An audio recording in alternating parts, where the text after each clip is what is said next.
Hey, what's going on? It's Bill Burr, and it's time for the Thursday afternoon, just before Friday, Monday morning podcast. And I'm just checking in on you.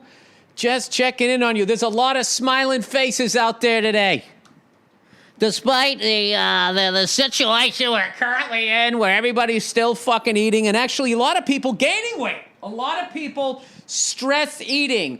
When I get upset, coffee cake. I don't know what it is. I think when I was a little girl, anytime I started to cry because my dad wasn't there, my mother would just take coffee cake and just shove it down my pie hole. And ever since then, I've just had this muffin top. And if you could just like slice along here and dice along there, I just think then I'll be happy. I don't want to work on myself as a person. I just want you to slice away some of the fat. All right. There is a lot of happy men in the United States of America, specifically football fans, and I am a big enough man to congratulate all of them. Congratulations to New York Jet fans. Congratulations to the Buffalo Bill fans. Congratulations to the Miami Dolphin fans, although you did pretty good against them. Pittsburgh Steelers fans, come on, man. You know you're having a great morning. Kansas City Chiefs fans, come on, you know it. You know it. In fact, congratulations to all football fans in the AFC, other than New England Patriot fans, because Tom Brady is no longer in the AFC. He is now in the NFC. All right, although one division's going to have to deal with interleague play. You know. But there'll be plenty of good seats after this pandemic explodes, or whatever the fuck they're trying to tell you on these 24-hour news networks. Anyway, Tom Brady signs with the Tampa Bay Buccaneers, and as a New England Patriot fan who saw him way back to Jim Plunkett, I just have to say thank you for 20 seasons of the greatest quarterback I've ever seen. I get the move. I get the move down to Florida. I get it. It's what every old white guy in Massachusetts, after a while, gets sick of the winter and gets sick of paying state taxes, and they go down to Florida. And they don't go to Miami, okay? They go down to fucking, what the fuck is it? Oh, Jesus Christ. It's just south of Tampa. I forget what the fuck it's called. They always end up down there. They end up on the fucking West Coast. They never seem to end up in, like, Miami, you know? It's always in, I don't know. I keep thinking Corpus Christi, but that's Texas. What the fuck is it? I don't know what it is, but he's down there. He's not paying any state taxes, right? He's going to get all tanned up for the broadcast booth. He's probably looking at Tony Romo like, that son of a bitch? You mean that guy? That fucking guy with no fucking rings is making this money to talk football? I'm going to go down there and get tanned up like fucking John F. Kennedy right before he debated fucking Richard Nixon on the news, and I'm going to roll my way right into a broadcasting job. Florida, map. All right, let's see. What am I trying to think here? Let's see here. Florida. What's the name? Oh, Jesus. I want a map. Is it so hard when you type in Florida map to get a map of Florida? There we go. There it is. I always blame the computer. And as a comedian, I always blame the crowd. All right? I always blame my wife. And that's all you really need to know from me. Are you just going to give me Tampa, you fucking cunts? All right, here we go. Where the fuck is it? Okay, where is it? Come on. Don't be shy. Don't be shy. Why? I don't understand why it won't work. Maybe because I'm in a rush. What is going on with it? Oh, fuck you, you fucking... whatever. All right, I don't give a fuck anymore. I'll remember it later on in the podcast. Anyways. The fucking things never work for me. I don't get it. Yeah, yesterday, I was doing writing on F is for Family via Skype, and everybody's like, oh, just sign into this and download this app. It's really easy. And so somebody's walking me through it. I click on the fucking thing, and then they're just like, okay, now there should be a window that says press the easy button. And it's just like, yeah, it's not there. Oh, that's interesting. That's interesting. So anyway, yeah, I think he's got some great wide receivers down there. It's a definitely interesting choice for Tom, but I mean, to not pay state income tax is fucking huge. You're in your last year, and that's it. So, I mean, what are you going to do? What are you going to do? The guy won his 6 Super Bowls, you know. In defense of Tom, he should have at least 8. Okay, you know. I mean, what are you supposed to do when, what are you supposed to do? If somebody drops an interception or somebody, there's fucking 3 punts in a game. Is that his fault? I don't think it is. Always drove us down the field. He was fucking right there. So, I don't think it's really hit me. It's seeing the Patriots without Tom Brady is going to be like, seeing the Yankees without Jeter. Remember how weird that was for a while? Just looking out there and he just wasn't there. But it is what it is. It's also one of the amazing things I think that also adds to the drama of sports is that these guys, even though Brady's 42, you see the beginning, the middle, and the end. And you see him go from a young guy to the experienced guy to the veteran to, I don't know with Brady, though. He always looks good to me. But, getting, ready to getting towards the end.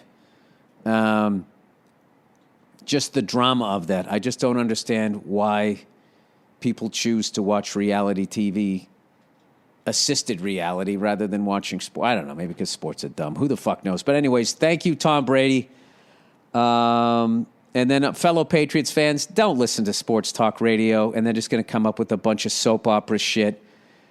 They'll, he didn't get along with this person, he banged this person did this and that and the other. Fucking Tom Brady bent over backwards. He restructured his contract. I don't know how many times we get the players we needed, and then he delivered in the big moments. He's going down there to get paid and not fucking pay any state tax. Good for him. Good for him. I hope he has a great offensive line. I hope the fucking Buccaneers win it. That would be incredible. Be incredible. Personally, I was hoping he was going to go to San Francisco because I know that he grew up out there and that was his team and he loved Joe Montana. It'd be pretty cool to be the first quarterback to win Super Bowl number 6 for a franchise with 2 different teams. Nobody's ever done that. That would have been a cool thing. And congratulations to Tampa Bay Buccaneer fans. You got to be fucking excited. I bet, even though you are quarantined, I bet you you had to resist the urge to run across the street and hug another fat Floridian with a pirate shirt on. All right, so that's that. That is the deal. I have been having a great time with my self-quarantine. How about you guys? What are you working on? I am playing the best drums of my life. It's like I feel like I'm a little kid again, living at home with my parents with like no fucking job, and I can just go downstairs into the basement and play drums for 2 hours. I know a couple other buddies of mine that play like, dude, I'm really getting good at guitar. So this is the time, people. Okay? You've lived your entire life without a pandemic. And what are you going to do? Huh? You're going to listen to what the fuck they say, but then that doesn't mean you can't be having a good time. All right? Why don't you learn something you always want? Learn how to caramelize an onion. If you can fucking find one with all these scared bitches going down to the fucking store every 10 minutes. How long is the food still going to have to be coming? They're still collecting the trash. Mail is still being delivered. You're still getting water to your house. You're fine. Fucking relax. All right? Here's one for you. Always wanted to shave your head, but you were afraid what people were going to say? Now's the time to do it.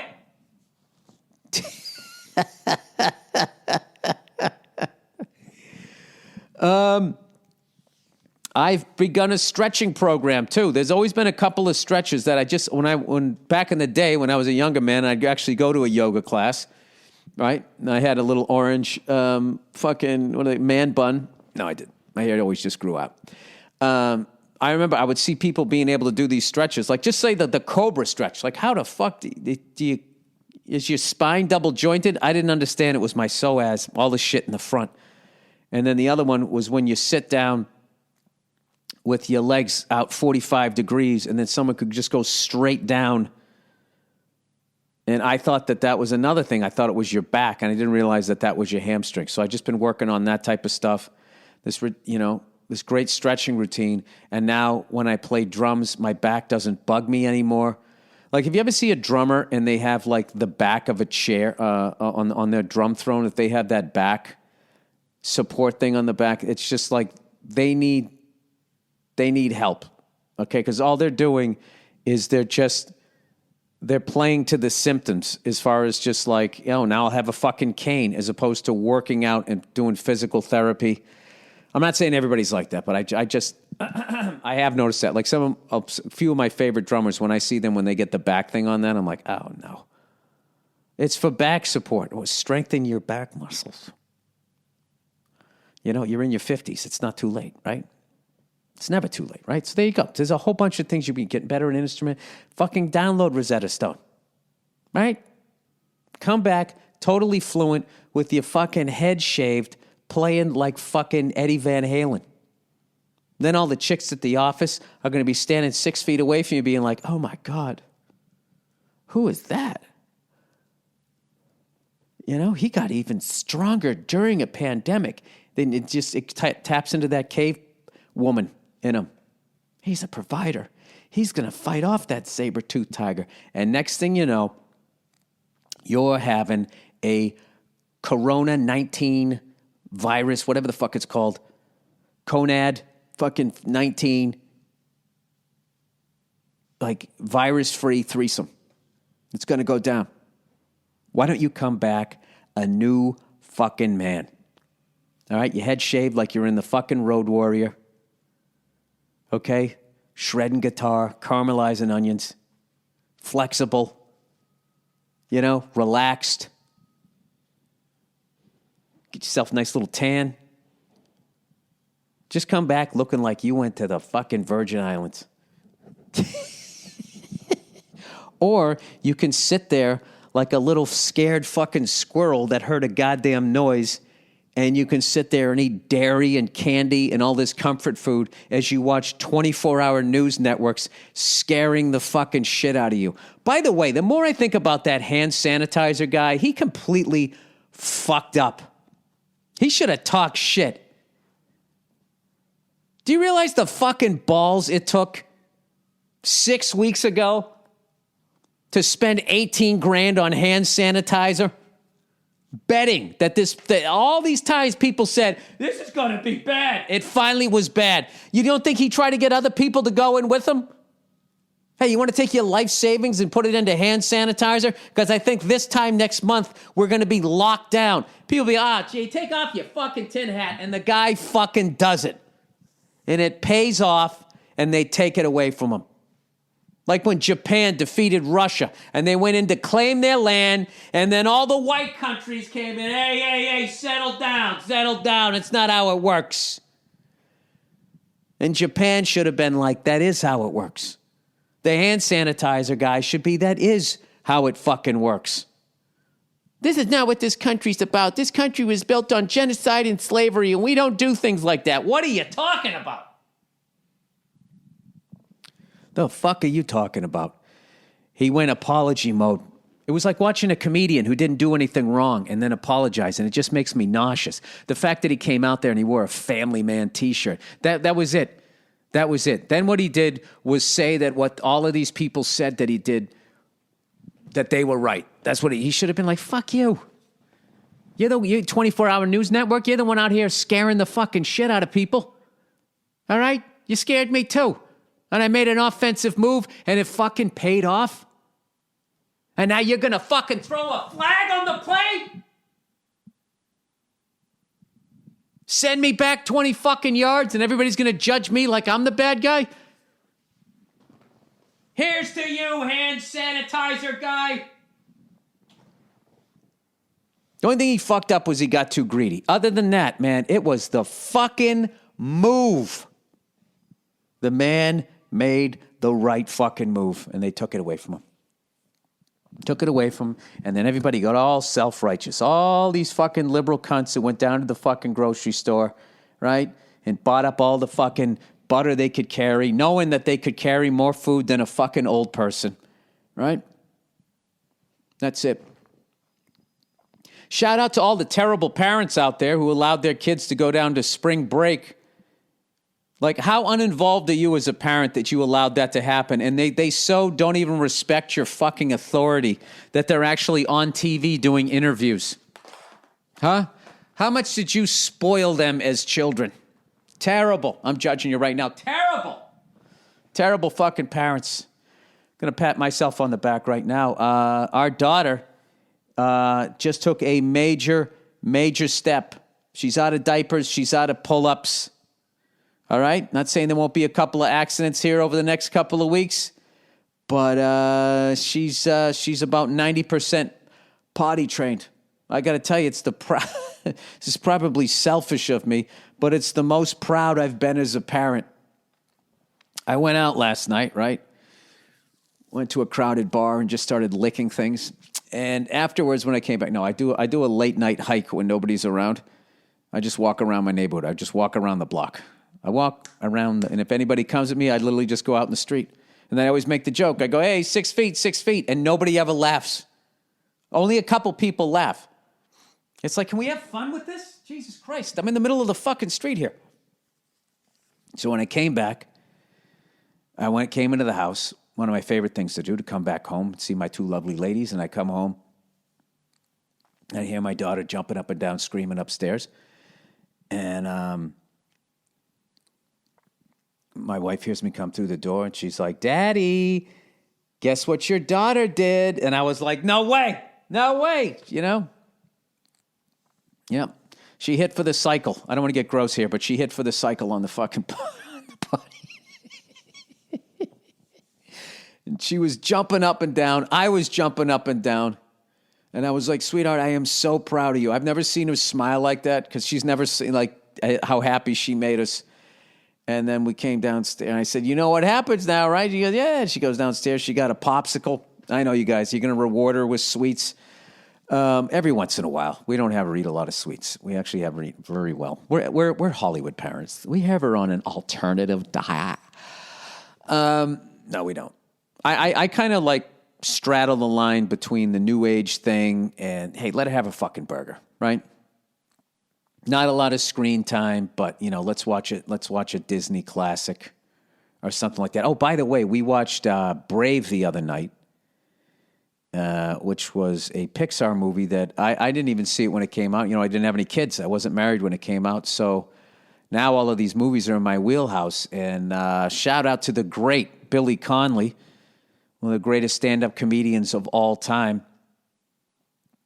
Did an amazing job doing one of the voices. I don't know the name. My daughter was talking the whole time, the guy without, missing the leg. And such a great movie. And I went on Wikipedia, and I actually, if you need to kill some time, go read Billy Connolly's Wikipedia page. It's like 19 pages, and none of it is not absolutely 100% riveting. Jesus Christ, what a life that guy had. And the fact that he came out of all of that and just was this great storyteller, that went around and made everybody laugh. And I got to see him with my wife in New York City back in the 2000s. And it was unbelievable. I don't even think he took a break. He did 2 hours. Just went up there and was just this fucking force of nature. Just one story led into the next story. I don't think I looked at my watch until 90 minutes in, and I was looking down going what time did this guy go on? This guy just did like an hour and a half. I feel like I've been here for 20 minutes. So I guess he's retired now from performing, which I think is awesome. I know he has some health issues or whatever, but his mind is still there. Everything that I read and all of that type of stuff. But who gives a fuck? You guy's 77 years old. It's fucking great. You know what I mean? How many times can you go to a goddamn airport? Or maybe I'm projecting. Because I am enjoying this pandemic and not going to the LAX. All right? I love what LAX has done for my life, but I hate going to the fucking thing. And the fact that the design of it is so fucked up, and they are just so... They can't shut it down. It's too fucking busy, and they can't correct the fucking thing, that they just have to keep... It's like the foundation is fucked up, and they just keep adding more floors on top of it. So they're doing what they are doing, continuing on, and yeah, always an experience. Always an experience. Here's a. You know what? I usually don't give away travel tips like this, but I'm going to do it anyway. Because I think most of you will forget this by the end of this bullshit. Here's a great travel tip for you. As far as LA goes, people either want to get the fuck out of here or they want to try to, have one more beach day. So the key is if your flight leaves around 1 o'clock in the afternoon, it's fucking great. As great as LAX can be. Try to leave around 1 in the afternoon. 2, 3 o'clock, fucking perfect. All right? Anything before 11 is going to be a shit show. It does start to slow down after 10:30, but 11's still pretty bad. And then after 3, 4, 5, it starts becoming a shit show again. Plus, you're also driving over during like rush hour traffic. You start getting involved in that type of shit. But you get that 1 in the afternoon flight. Oh, it's a lovely experience. You glide through security. It's fucking tremendous. Anyway, so, something I've been doing while I've been out here quarantining myself, other than just working on fucking drums. And you guys know the song that I've been working on. It's the song I've been fucking working on since I first started playing drums, Good Times, Bad Times. Every time I get close, I get really busy. It's just like flying helicopters. Same thing. Every time I feel like I could solo and take out a passenger, take a passenger up with me, blah, blah, blah, blah, blah. Then I'll get an acting gig or just a bunch of road work. And then my skills drop and I continue to fly with an instructor, or I fucking get frustrated with drums and I move on to something else. But this time I'm sticking with it. That little cute little girl who fucking played the song perfectly just really inspired me. I was just like, all right, no more excuses, Bill. Yes, she doesn't have a job. Yes, she doesn't have to pay rent, okay? But how petty are we getting here? She's 8 years old and she can do it. You can do it too. So thank you to her for showing me what is possible here. To see an adult do it, I'm just like, all right, they had the gift, blah, blah, blah, blah, blah. But I know that girl has gifts, but she's also 8 years old, and she figured out how to do it, so come on. So anyway, I've been watching a bunch of like old NHL classics, and there's one called The Good Friday Massacre. Now, come on, even if you're not a fucking sports fan, you got to watch this. The Good Friday Massacre, 1984 playoffs. And it's the Quebec Nordiques versus the Montreal Canadiens. And it's in the old Montreal Forum. Well, it's the second Forum. The one I actually went to a game, that one I always tell you about, March of 89. I saw them against the Minnesota North Stars. And, oh, my God, even just seeing that arena and hearing the sound of that arena, I got like sick to my stomach because there was so many heartbreaking Bruins lost. We just couldn't even win a regular season game in there for like fucking 15 years. And the Montreal Canadiens were the Montreal Canadiens, and I think the referees went in there, they were intimidated. They were afraid of the crowd, and there was like this fucking unwritten rule that if the Canadiens were down a goal and there was 5 minutes left, if you even looked at a Canadian, they were going to get fucking put on a power play. It was fucking ridiculous. So I've been watching this, and it's called The Massacre, not because of the score. It was just the amount of fucking fights. It was just insane. And I got to be honest with you, I really miss the hockey, too. Just the stick handling. It's just, the 80s were the best. It was the perfect time for the goal scorer, finesse people, and some of the toughest guys who ever played the game. And also, I saw one before this. I watched this one. Maybe it's the one here. I'll just scroll back here. There was one with, 1975, Olds Cutlass Supreme 350 V8 with swivel bucket seats. You're not checking shit like this out? Although I like the front end on the 77 better. 442 T-top with the 350 V8. That is a badass fucking car. There was one I watched where the Canadians with Larry Robinson beat the Toronto Maple Leafs. And the Leafs were like, hey, look. Really quickly, Dave Taylor was being a maniac, and in the end, he was going after the referee. And Larry Robinson came over and calmed him down. What a class act, man. He could have just let him, lose his emotions there, but he didn't. He fucking was like, come on, man, it ain't worth it. Just fucking, this isn't what we do here. Let's not disrespect the game, even though we just beat the shit out of each other for the last 60 minutes. All right. The lovely Nia is here. Hey, how you doing? I got to read, oh my God. I hope you guys signed up for this thing because you don't have to, for the most perfect advertiser during a pandemic, Nia. Butcher Box. Yes. Butcher Box. When it comes to meat. What are you doing over there? Huh? What are you doing? I don't know. I brought snacks.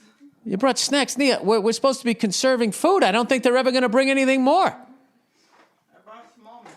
All right, come over here. Okay, can I just get a napkin, paper towel? A what? A tissue or something. Okay. Get settled. Do your thing. All right, I'll let you get settled. See, if it was a guy, he'd just come in, sit down, pick up the microphone, but oh, these broads. Nothing? What are you holding up? You have an N95 mask? Yeah, but that was because there was mold in here. Oh my God. Is that what we need? Wait, yes. These are the exact masks you're supposed to have. You have N95 masks just casually sitting. Yeah. Well, that was because there was mold. The whole world is burning. You're sitting here hoarding with your 2 N95 masks. Oh my God. I got those because remember when there was mold in the bottom of that? We went away on vacation, came back, there was mold in the bottom of the toilet seat, and I had to get it off. No, but these are the masks.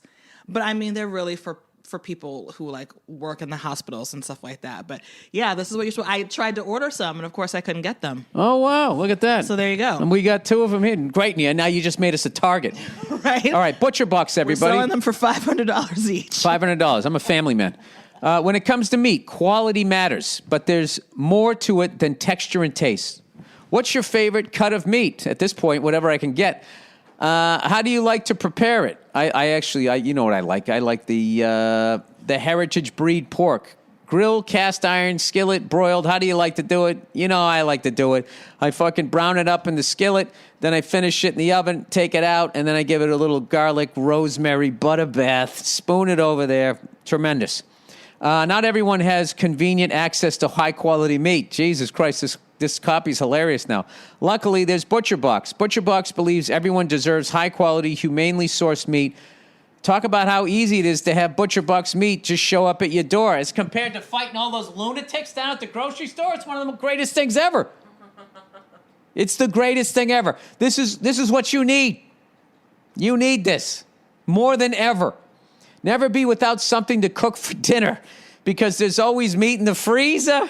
One less trip to the grocery store and a better, more affordable selection too, people. I mean, come on, this sells itself here.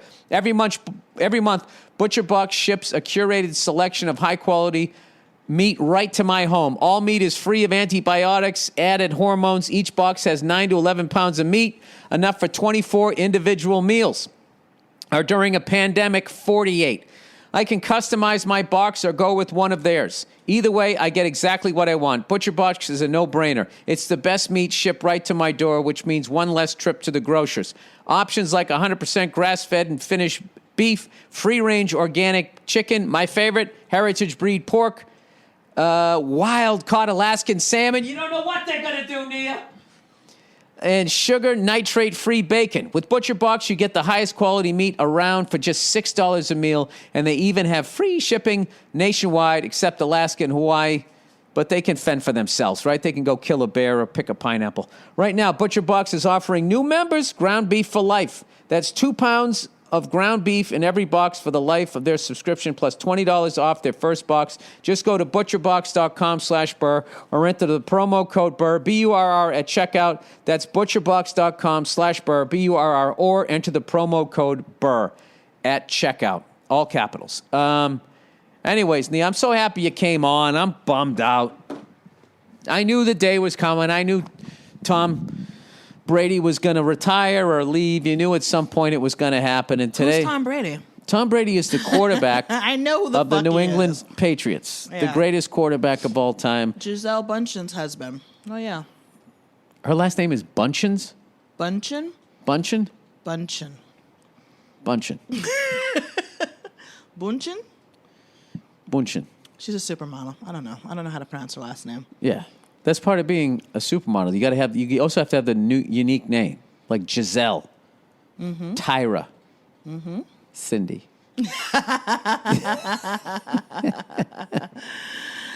Exactly. Cindy's theorem. So I thought, are you like done crying about it, or? What do you mean crying? I never cried about it. You're an asshole. I've been such an adult about it. What number is he? Number what? How the fuck would I know? Well, all right then. Then what are you giving me shit for? Number 2. Number 1. No, he's number 1. He's number 1. No. He's number 1. No, the number in his jersey. Oh, is he going to go someplace and play the football someplace else? Did he leave you all alone in Boston? Tom, come back. Oh, he's going to go play in Florida.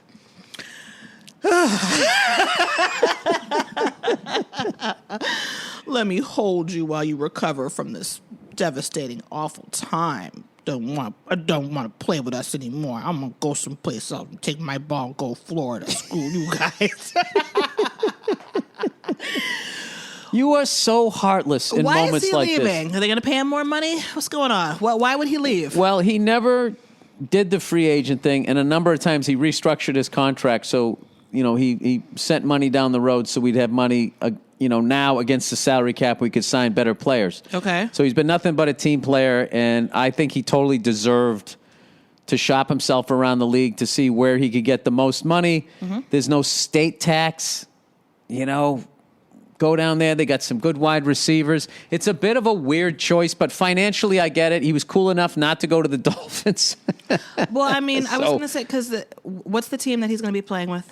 The Tampa Bay Egg Rolls. Egg roll? The Egg Rolls, yeah. The Tampa Bay Buccaneers, right? The Buccaneers, yes. I feel like that's not a team you hear a lot about, although that might change now the bread has gone down south.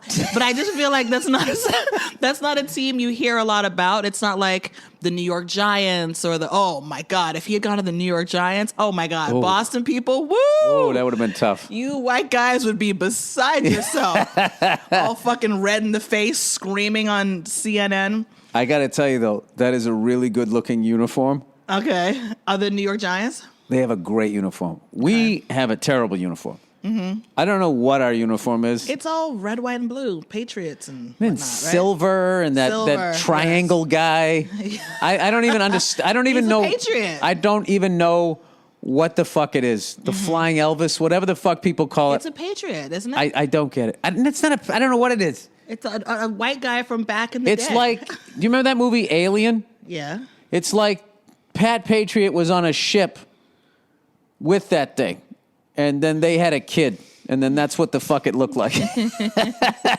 You sound like your character in The Mandalorian.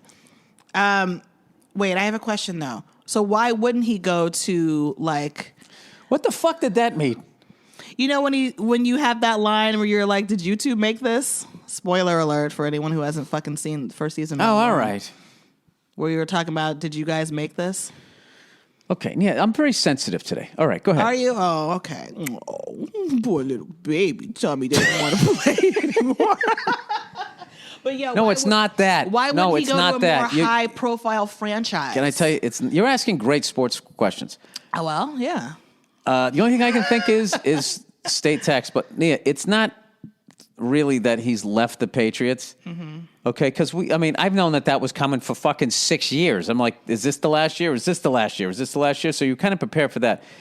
It's what it is when you're of a certain age, like me, 51, going to be 52 years old, you're constantly reminded of your mortality. Mm-hmm. So sports is a great escape. And one of the things that does remind you, and this is not a new thought, they've written a bunch of stuff about this, but there is that thing of like, wait, Tom Brady is going to be too old to play football whenever. I don't know. Who knows? With him, he might play another fucking 3 years and get 3 titles with Tampa.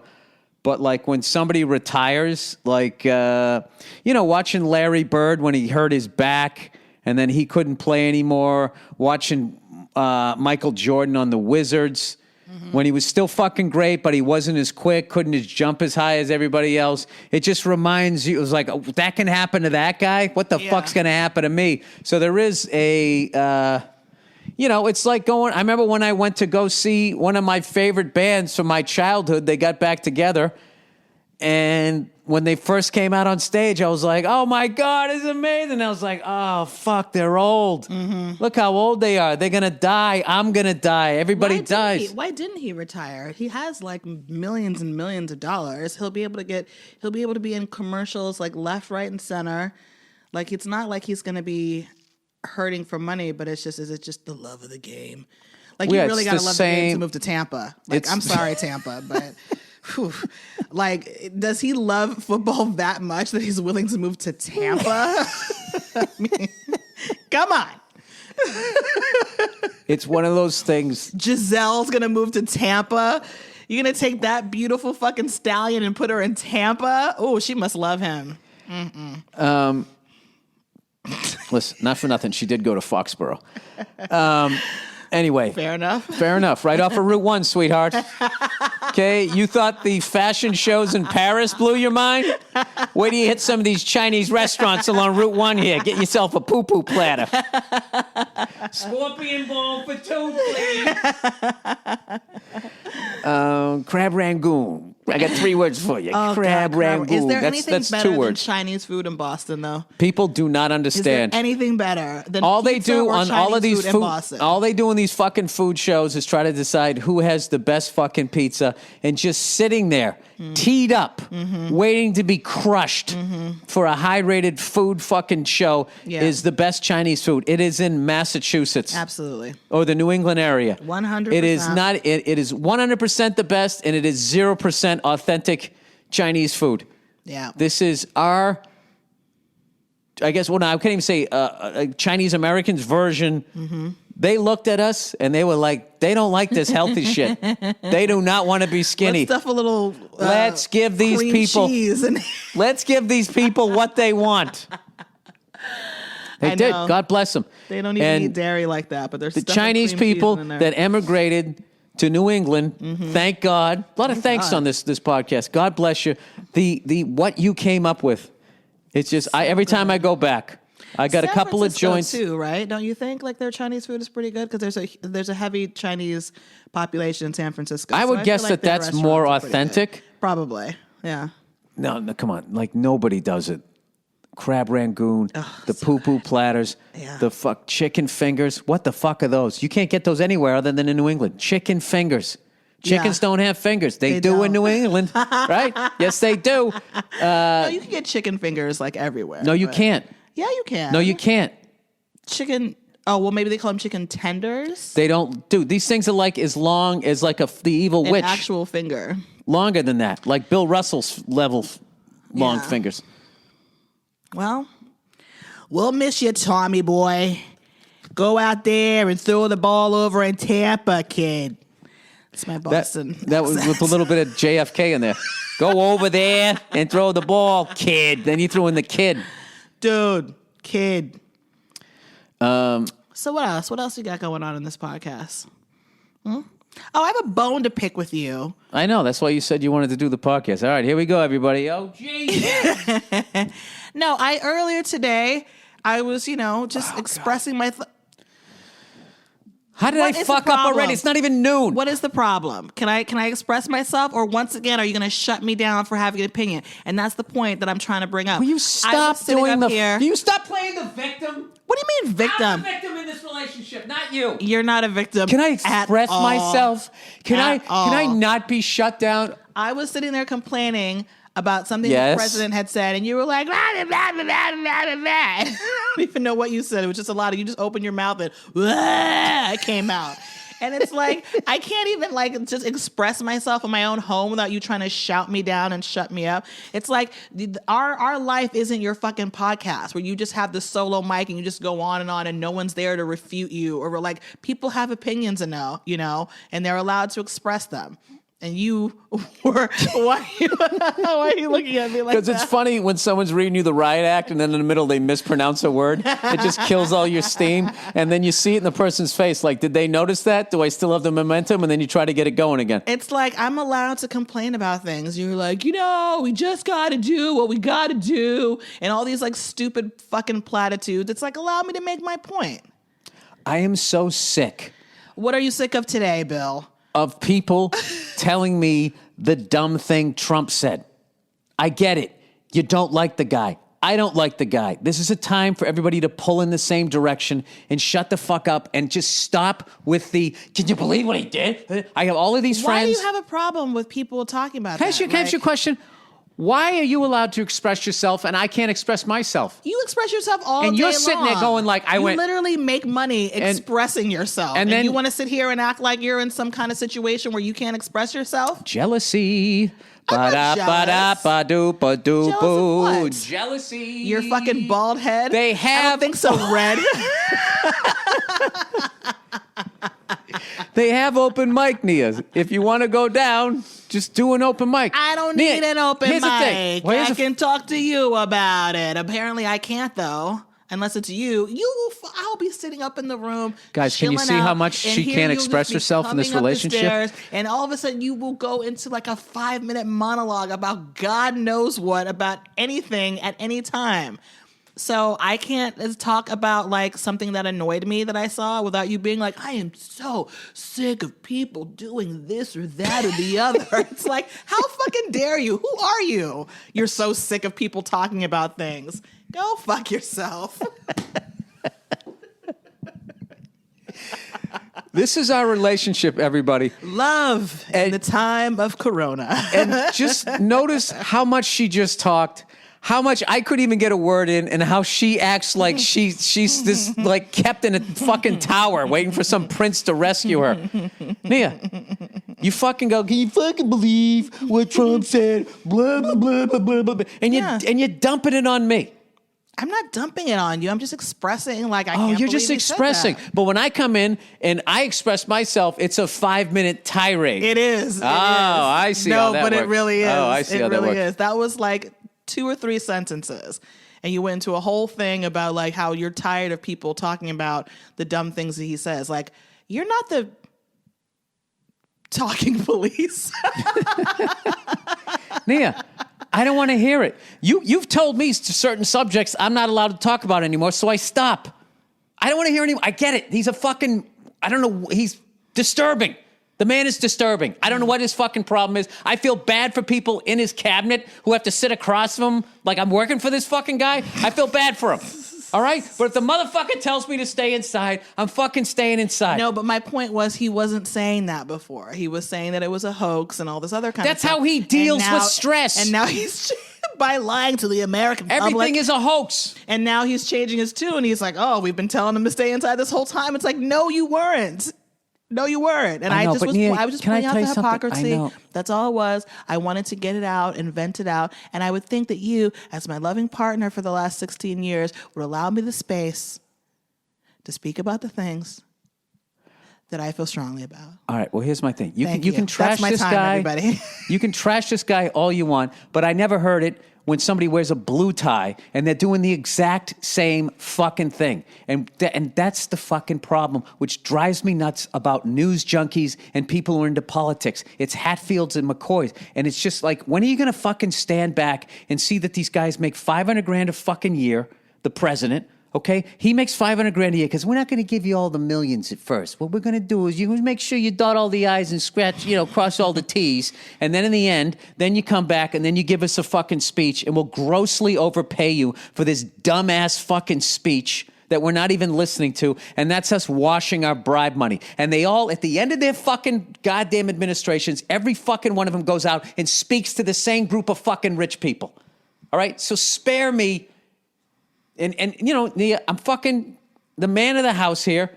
I got you, okay? And I got my daughter, and I'm trying to fucking stay in a positive thing. I don't need any more of the fucking... Oh, so that's what it's about. You're trying to just not... I'm trying to just fucking All right, chill. then I'm on the that's fine. podcast trying to get people to chill, and I don't need the people... Did you see how the sky's falling today? All right. Well, then you should say that then. You shouldn't make it like you're so tired of people. You should be like, listen, I'm just trying to protect my mental energy and space and not have it, I would love to do this to you when you fucking fly off the handle and then you tell me why because of something from your childhood. And I'd be like, well, then what you should have said was when I was 8, someone took an ice cream cone and put it on my fanny. And ever since then, I've had this weird issue fun of me? about desserts. Because you knew that happened to me? Are you making fun of me? Are you throwing a childhood trauma in my face? Wait, did you tell me that? Some years ago, many years ago. Somebody put an ice cream on your fanny? On my head. This boy. What? Yes, this boy. Why are you laughing? You're such an asshole. How old were you? I forget how old maybe 10 or something like that. But I was hanging out with my friend, Jade, in what did you this say? little apartment complex. And this boy and this other boy, I don't know. He was probably being annoying, and I probably wasn't I don't even remember what happened. Oh, that's convenient. But he took an ice cream. He put it. Wait, did he put it on my head or something? And then he hit me in the stomach.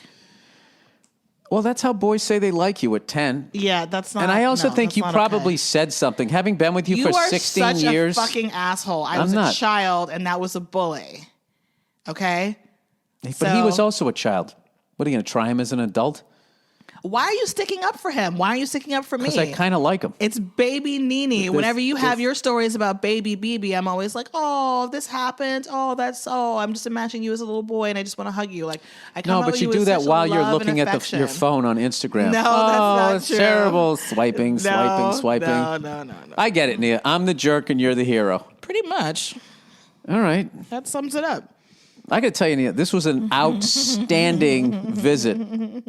Are you kicking me out? No. Oh, okay. I mean, I do like a half hour. I mean, you fucking don't know shit about sports, and you crushed the Tom Brady shit. You trashed me. Thank you. I'm telling you, there's sports fans could not trash me better than you trashed me.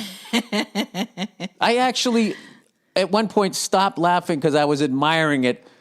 How you're fucking funny, man. You're really fucking funny. You're funnier than a lot of comedians I know. Thank you very much. You really are. All right? Having said that, though, I'm glad that... You know why? Because that kid put an ice cream on your head and he hit you in the stomach. That's a stand-up comic childhood fucking story. Yeah. No, I've had to... But see, that was an instance where I wasn't able to use my cleverness to get me out of a situation. But I think you tried to use your cleverness...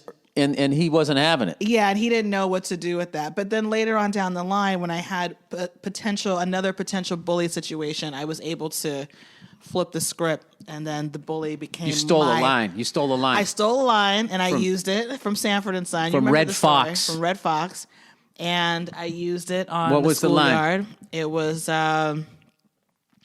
I'm going to stick her face in some... I could stomp your face in some dough and make gorilla cookies. Yeah, that was a line he said on Sanford and Son when it was his sister-in-law. What was the character's Esther. name? Yes.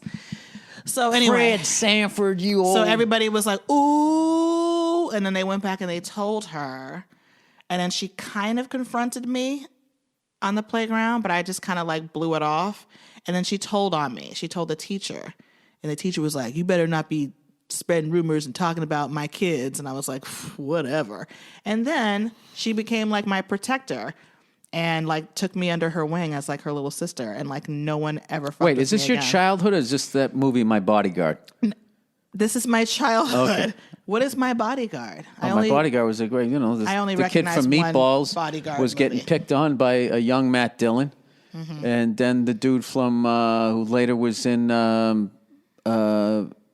Full Metal Jacket. He came along, a man-child in high school, and they became friends, and he needed a part for his motorcycle, and then they finally found it. And then, he kept Matt Dillon away from him, and then Matt Dillon was like, all right, I can get another big friend.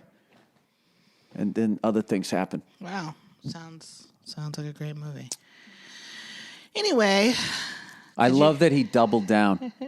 After he put the ice cream on your head, he then also hit you in the stomach. I mean, he gave you a two-piece. It was awful. Gave you a two-piece, Nia, and I love it. It was awful. It was really not nice. I was really upset. Did you cry? Imagine. Of course I did. I was you are such an asshole. Wait a minute. Of course I Was cried. the ice cream melting down on your face and it mixed with your tears? No, I batted The it off saddest my dessert head, ever? And I cried and I told my dad but he was gone. I don't even know where he came from, who he was. Oh, the abandoned child. I mean, why don't you do an open mic, Nia? You have all the tools in this story. I don't know. I can't imagine doing what you do, though. I can't imagine doing what you do. It's a different. I can't imagine putting an ice cream on your head and then slapping you in the stomach. I might have to he recreate kinda, this. Punched me in the stomach. Oh, I love this kid. Wow. Well, everybody's the same height at 10. Come on, you were in your they're weight class. not. I was one of the smallest people in my class. What are you talking about, Nia? Yes, I was. I was a small kid. I was not a big kid by any means. Yeah, you had that big mouth, though, didn't you? Well, just running that yap. there might be that. Yeah. But I was not a physically intimidating person. You think shit like that didn't happen to me when I was a kid? Well, why don't you talk about it? Why don't you tell one All of right, your one time humiliating I was stories? on an altar boy retreat. Mm-hmm. We went to Rocky Point. It was an old, what the fuck was it? Amusement park. Mm-hmm. So we'd gone all these rides for free or whatever, and then we got on like the ride with that takes you up over the park. Mm-hmm. So I was sitting, it was me and two other altar boys, and I was making them laugh and everything. So we were going up, and then it comes around. So you see the people returning. So they were passing us, and there was these two kids, and they said something, blah blah blah blah, and I went to one of them, and he turns around, and he goes, "I'm fucking waiting for you." Oh. And then I was just like, oh, fuck, right? So then we came around, and now we fucking start coming back to where we got on, and I'm seeing him, and he's down there pacing like a fucking lion. He's got like 4 friends with him. The 2 people I'm with are just like, dude, what the fuck did you get us into? And we're sliding down like Quint into the mouth of the fucking shark. And I don't know where my friends went, but I got off, and next thing you know, I was in this circle, and they were pushing me, and every time I would regain my balance, another kid would push me. I remember he had a dead tooth. He was like a fucking kid from the Depression era. So, he fucking swung on me. I covered up, and they just stomped me or whatever. Aww. And then I got up. See how that's my response? Wait. And then I got up, and they were like, yeah, you fucking pussy, whatever. And I was just like, and then I still, you're only tough because you have all your friends. And I was like, oh, why did I say that? Mm-hmm. And then they was just 2 of them. And then they just followed me around the park. So I stood in the next line. I tried to get to try to get my shit together. Uh-huh. I stood in the next line. It was the fucking bumper cars, which is not a good ride to get on after you just got the shit kicked out of you. More bodily impacts. Jesus. So then they came back up. He said, now I'm by myself. Fight me again. And I pussied out, and I didn't do it. And I felt really bad about myself. But then what was great was this Asian dude got on the bumper cars, and he was like he's like a teenager or something. And he just had no idea how to fuck. It was the stereotype. And he was just flooring it. And he was just slamming into the side. Like the walls. And dude, when I tell you this guy was killing, the entire line, we were crying, laughing, and he was laughing too. And then he'd have it in reverse, and he would back up, and he'd slam in the other one, and he was just killing himself. But he was having the best time, and he saw us laughing, and he was laughing. We were all just fucking crying, laughing, and oh man, so many things happened that day. One of my buddies, who's now no longer around, unfortunately, I remember there was this little kid. And that game, this is what assholes we were. I mean, I wasn't like this, but like my friends, they just like, remember that game you put the quarters in and then like the claw arm would come up and try to get like the prizes. Yeah. So it was all a bunch of shit prizes and then like one grand prize. Yeah. And there was this little kid, right? Little black kid. He was playing, right? And he fucking goes, he finally gets the camera. And for whatever reason, he hits my friend. He goes, oh, man, check it out. I got the camera, right? And as it was coming up, he was only like 9 years old. As it was coming up, my buddy went over and he just slammed the controls. Oh. So then the kid starts chasing my buddy around, and he's laughing, just running in a circle. And then his older brother showed up, who, thank God, was totally cool. Was like, I'm not going to stomp this little white boy. And he's kind of like, whatever. But I was just like, yeah, we were, that was a hell of a day. That was a hell of a day. There was a lot of... Hell of a day. Was. Wait, I have to step away from the podcast for just a second. Well, this is the end of the podcast, Nia. This has is been it? going on too long. Well, I usually just do a half hour. I got him 54 minutes. Gave him an extra 24 minutes because I know that they're on house arrest. You're welcome. Hey, how about a round of applause for Nia Renee Hill crushing it on the podcast? Oh, my goodness. Listen, I'm just happy to be here, folks. Oh, and then the false humility to end it. I mean, it was just a perfect appearance. And that, and I think that's a very fitting for Tom Brady. You know what I mean? He played quarterback perfectly for the New England Patriots, and then you came on and had a Tom Brady-esque appearance. Having said that, I'm going to see if I can go down to the supermarket with my fucking proper mask here, get some ice cream, put it on a cone, stick it on your head, and slap you right in your stomach.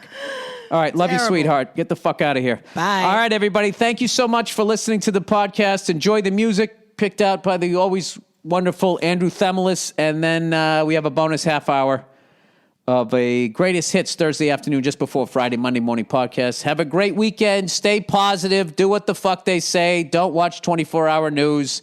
They're going to solve it. It's going to be fine. This time next year, we're all going to be laughing at it, right?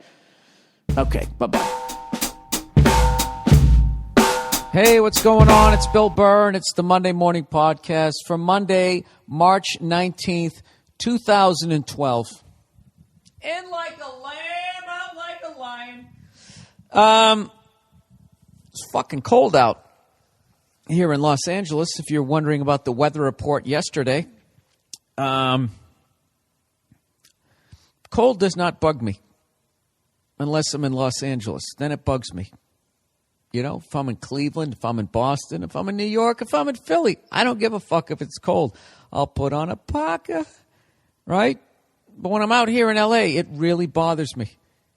There's just something annoying about being cold while looking at a palm tree. It just fucking bugs the shit out of me. It just doesn't make any sense, It's like seeing a skinny Santa Claus. It's like, what are you doing? I thought you're supposed to be a tub of shit. How can you be jolly if you're in shape? Have you ever met a jolly skinny person? There's a certain level of being fat where you just find, I don't know.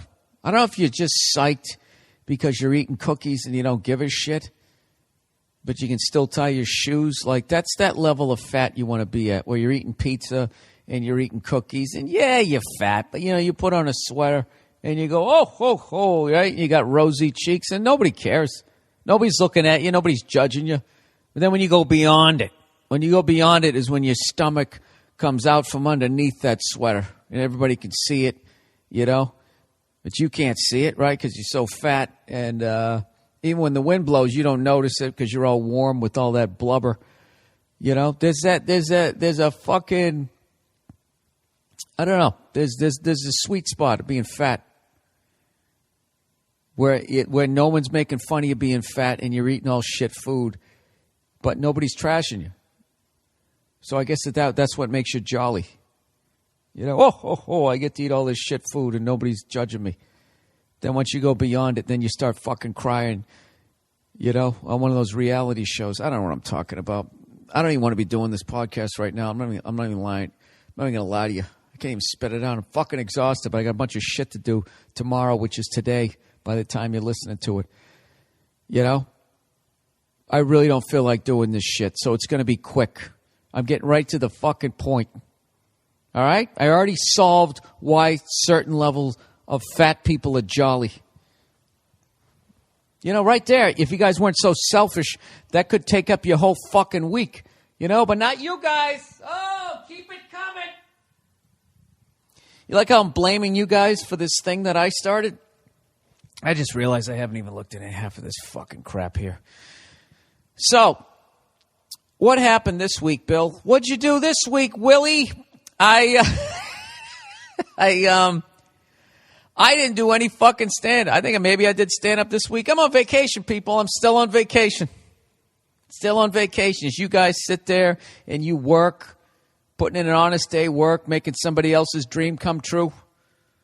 And that dream evidently was to stick everybody in these little fucking cubicles You ever think what a fire hazard a cubicle is?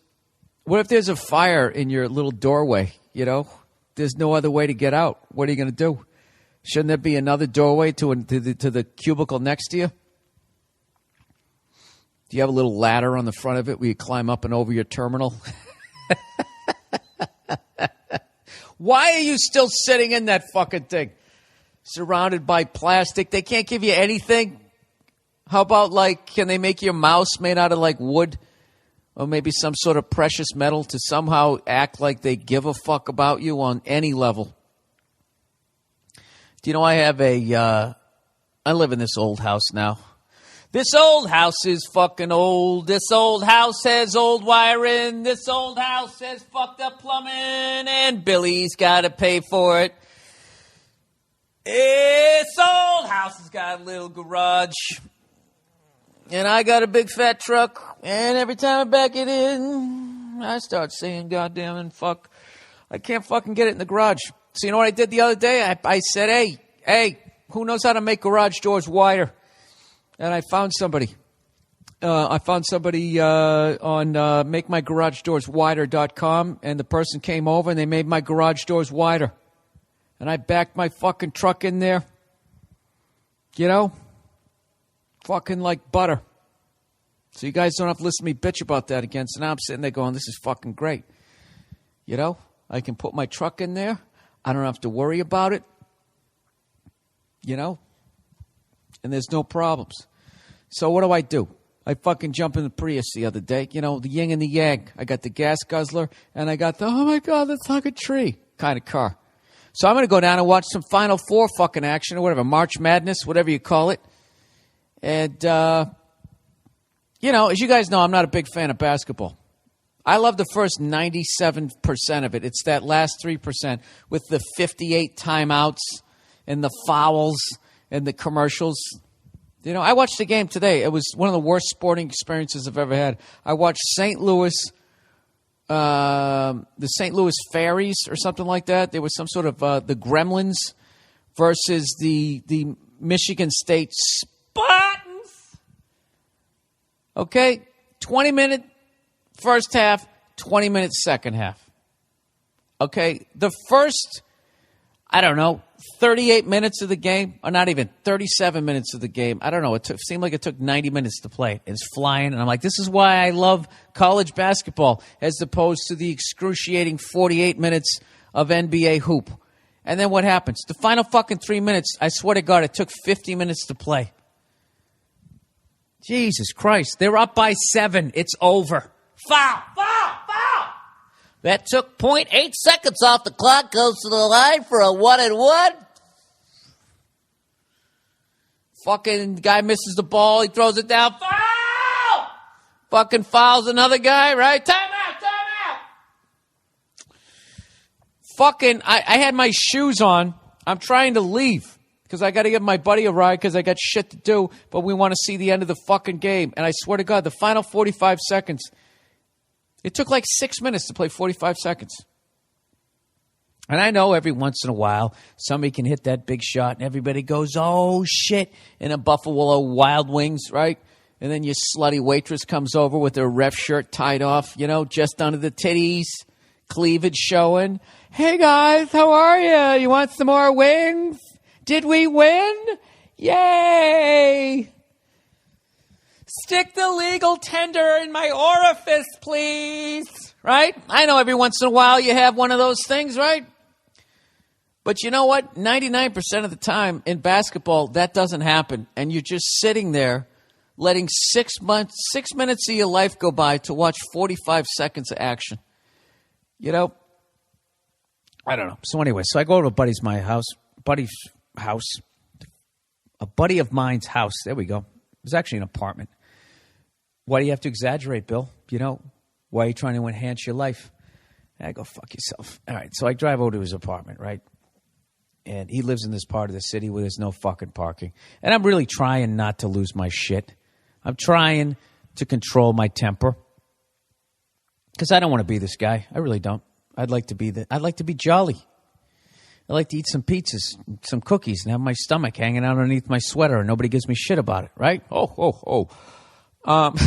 So, whatever. So I get my fucking Prius and I drive down the road and I can't find the parking. So I say, fuck it. I'm going to park at a meter. So I park at the meter and I reach into my little fucking console to get out my little baggie of quarters. And I forgot they're not there because that cunt broke my fucking window in my driveway. Broke the window of my fucking car and stole the bag of quarters. Yeah, at least I got this. Douche, right? And then I have to pay for the fucking window. So I pull up to the meter and I don't have any quarters. So I go, all right. Evidently, I have to use my credit card, something I don't like doing. I don't like using my credit card on, in a parking meter. I don't like doing that because there's a record that I was there. Okay, now I stick that thing in, and that takes a lot of stuff off the table for me. Okay, I can't get into a fight with somebody and he pulls a knife, we wrestle for it, and he falls on it and dies, but I have no connection to him. And, and I can't just fucking leave without getting caught, right? I can't call somebody a cunt. I can do all that stuff, but there's the paper trail. He was there. No, I wasn't. Yes, you were. We got your credit card. Well, I didn't call her a cunt. Well, why'd you lie about being there? All right, listen. Am I being charged with anything? Because if I am, I want a lawyer. If not, I'm fucking leaving. All right? Remember that? First 48. That's what you say. So anyways, I got to use the fucking credit card. So I use the credit card. All right? All I can get is 2 hours of time. There's an hour and something on the meter, so I'm trying to pay for 20 minutes. It's all fucking confusing. I gave them 2 hours of time for 20 minutes. So I go and I walk in this guy's fucking apartment. I watch the goddamn game, right? I'm thinking 2 hours is going to be enough. Time out, foul, time out, all that fucking bullshit, right? By the time I figure out what's going on, it's 3.5 hours later, and I'm like, God, Jesus Christ, you're an idiot, Bill. You forgot you've parked at a fucking meter. You're going to have a ticket, right? And I come walking down the street, and I'm walking up to my car, and what do I see? The fucking meter maid, who's a guy, pulls up. I still call them meter maids, even if it's a guy. What kind of a fucking man does that job? I don't give a shit if it is a recession. Go break into somebody's Prius. Be a man about it, right? I see the fucking meter maid man pulls up right as I'm there, and I'm laughing my ass off going, you got to be fucking kidding me. I got away with it. And I jump in my Prius, and I drive away. Laughing my ass off. Call up my buddy. Hey, you wouldn't believe it. I got there right as the fucking blah, blah, blah. Yeah, you had to be there, right? I'm out thinking it's the fucking greatest story ever. All right, put my car in the fucking driveway. I don't know what I did after that. Came inside, had a couple of whiskeys, and I yelled at everyone in the house that I love. Typical evening for me. So the next morning I wake up, and I look at the side of my car, and evidently somebody had hit my fucking car. I'm driving away last night, I'm driving away thinking, oh, look at me. I got away from the fucking meter maid, and somebody caved in the entire side of my fucking car. I don't know what it is about my Prius. It's just fucking every fucking 3 days somebody smashes into it. I just can't keep the dents out of it. I'm not one of these douchebags who gets a fucking car and when something breaks, you just say fuck it and you leave it that way. And next thing you know, you look like Lamont driving over to Fred Sanford's house. I'm not going out like that. Even if it is a Prius, I'm keeping it nice. All right? I get the fucking thing detailed. I don't give a shit. I get the fucking interior shampooed. I keep it nice. Not driving around with some... it's already bad enough. I'm riding around on something that has bicycle tires. On top of that, I'm going to have fucking dents in it. All right? I got an image here, people. I'm trying to keep up. Christ. I'm so fucking tired right now. I don't want to do this goddamn... I don't know what the fuck I'm talking... What am I talking about? Did I tell you guys I saw Sandra Bernhardt this weekend? I didn't do any stand-up. I went down and... with Nia and her mama. We went down and we saw Sandra Bernhardt down at the La Jolla Playhouse or something like that. And she was fucking awesome. Goddamn rock star. It's kind of a cabaret thing where she would sing songs and that type of stuff, And I think I was the only straight guy there under the age of 45. But I loved it. I actually wish that she would do more stand-up. She was fucking hilarious. And I don't know. She was just, I don't know. That perfect kind of just not giving a fuck. Just an absolute beast. I've always been a huge fan of hers. And so if you get a chance to see her, I definitely fucking recommend it. the fuck was she going to? She went off on, she did like fucking 10 minutes on Gwyneth Paltrow, just trashing her. It's phenomenal. And all her shit about, watching TV and making fun of Cindy Crawford's stupid Cindy serum, all that shit. It was a phenomenal night. I actually got to sit and watch somebody else do stand-up for once. Stood in line, bought a DVD for Nia, right? And then stuck out my hand, I'm a comedian too. Right? Did that, took a picture, I had a little fanboy night. It was nice. Then some asshole has to cave in the side of my fucking car. Oh, Jesus, what the hell am I talking about? I don't know what I'm talking about anymore, You know what I think it's time for, people? I think it's time for a fucking commercial. New this week, blow pops. Remember those things that the ice cream man used to sell? Those red, white, and blue rockets? Teaches the girls how to suck dick. Nice, right? Well, they're on sale, people. They're on sale this week. If an ice cream truck comes by, you just mention this podcast and you just yell out, hey, my sister's already sucking dick. And they'll give you 10% off a blow pop. All right? Nah, what the fuck am I talking? Sorry, I don't have the copy in front of me. What the hell is it? The fuck is wrong with me? Why wouldn't I have any of this? Oh, there it is, the advertising schedule here. What do we got, Stamps.com again? Do I really need to go through this again? Stamps.com, everybody? You know the deal. How would you like to have the post office in your own apartment? But, Bill, I don't think it'll fit. Relax. I don't mean literally. Stamps.com, everybody. Have you ever been sitting around rubbing your balls at 1 a.m. going, God, I wish I could put a stamp on a letter?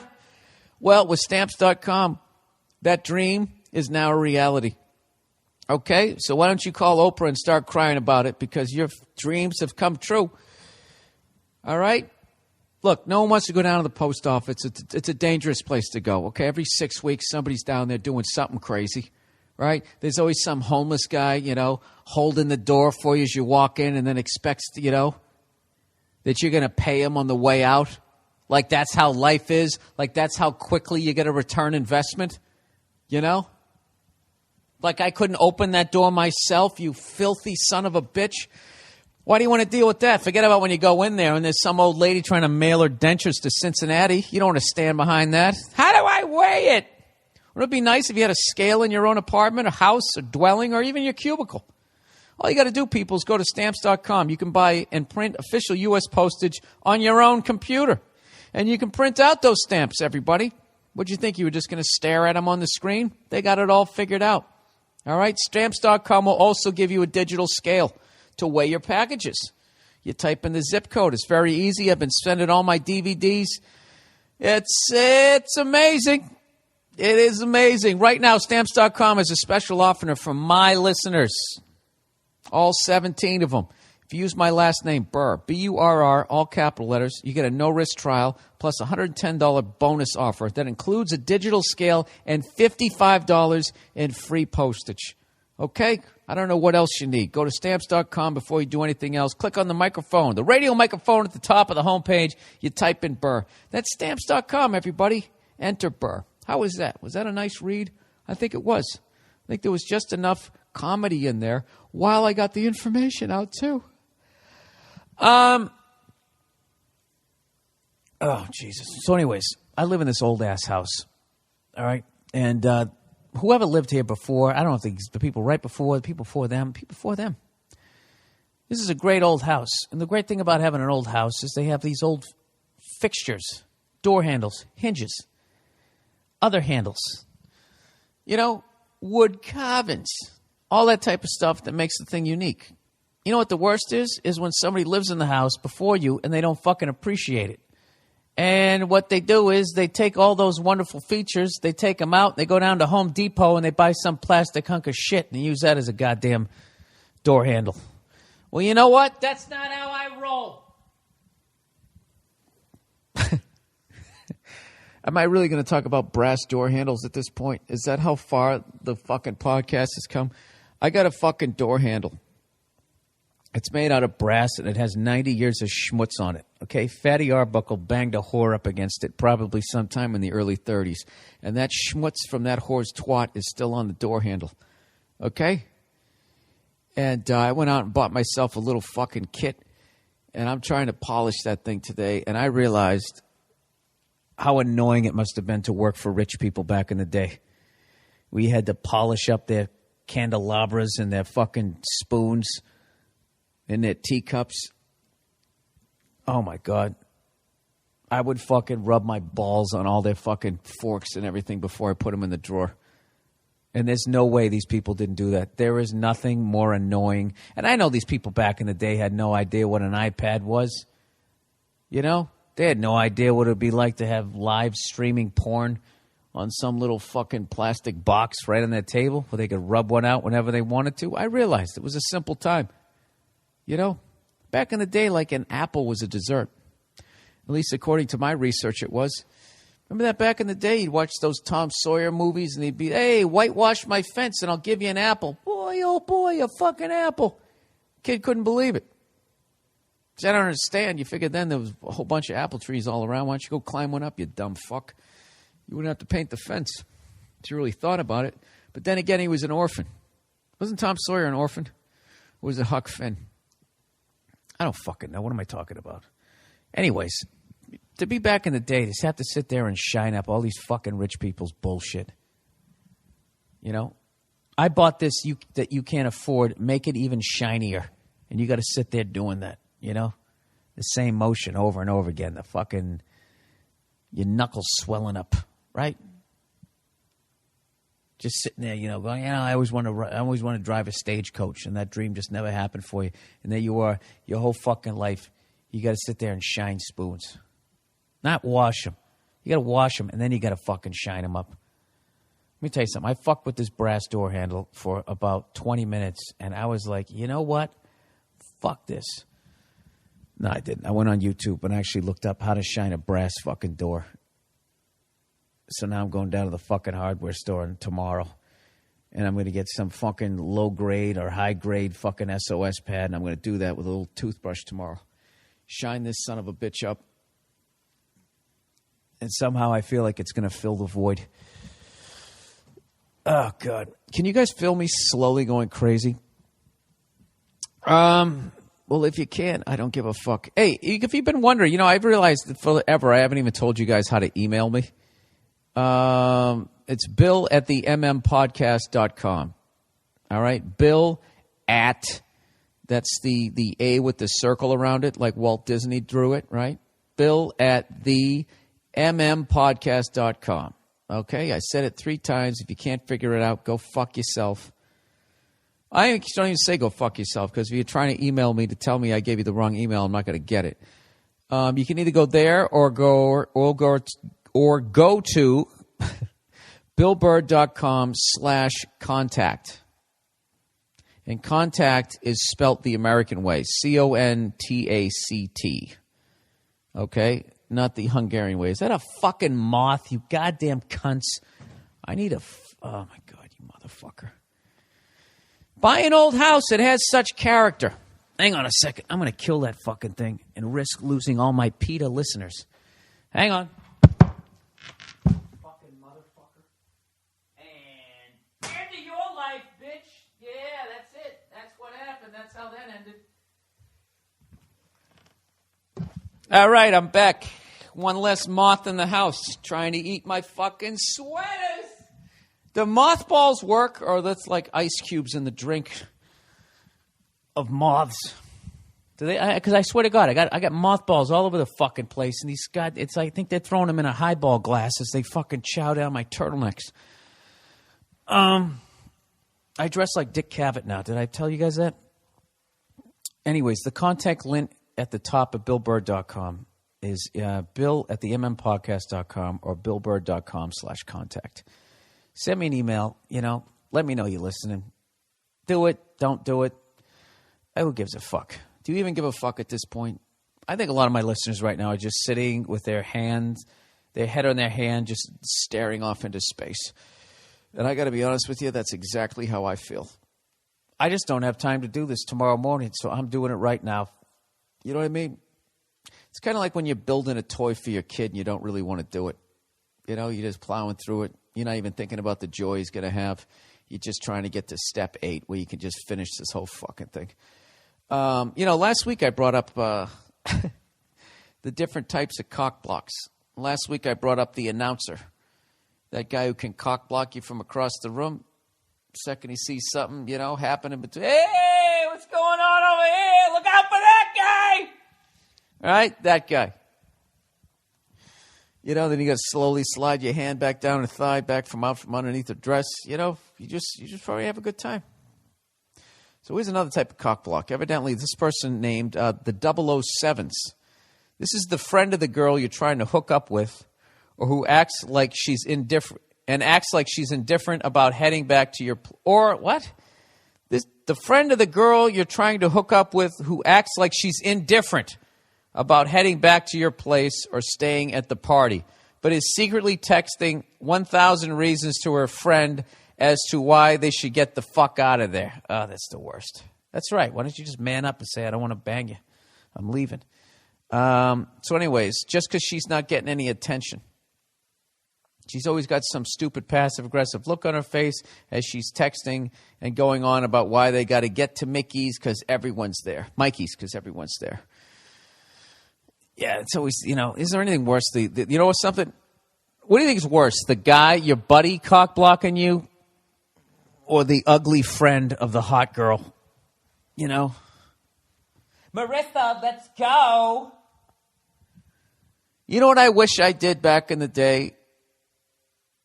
Because I always tried to ignore that person and just keep working on the other girl, even though I wanted to tell the fucking ugly one to go fuck herself. It's always killed me that I never did because it never worked out. Once that girl's, Marissa, you have to get out of here. Come on, let's go. Marissa, you've had too much to drink. Like that one, I just wish just one time I just said, I'm sorry no one wants to fuck you. Sorry you're ugly. Work on your personality. Right? I might as well have done that because once that fucking goddamn... I don't know what, something big and hairy, abominable snowman, Bigfoot, I don't know. If I was fucking not so sleepy, I would have had something funny there. Once she starts fucking yelling, the Marissa girl's not going to bang you. She's not going to bang you. Or maybe you should just lean into Marissa and just be like, hey, let me ask you a question. Why do you hang out with such ugly women? What's your deal? What are you, insecure or something? No, you can't say what are you insecure. You got to keep it about the other one. Do you have any good-looking friends? Just something so you can go down swinging. I have no idea. Why am I excited about the baseball season start? I haven't watched baseball since David Ortiz flunked some test, and I was like, you know what? Fuck this. For some reason, I'm excited about baseball. I don't know why that is. Well, Bill, we don't know either. Can you figure it out? Can you say something funny about it, or are you just going to just leave it out there? All right, this guy wants money advice. Jesus Christ, there's no way I'm making an hour. This is 27 minutes in, and I'm flailing. Absolutely flailing. Throw the damn towel. Which Rocky was that? Throw the damn towel. Throw the damn towel. What one was that? That was the one where Apollo Creed got fucking killed by the Russian. I must break you, right? Those cheating bastards. Money advice. Bill, I'm an OTR truck driver. What the fuck is that? Off track betting? What is that? OT? I don't know what that is. All right, I'll take your word for it. I'm an OTR truck driver and have a problem with blowing fucking money like a politician.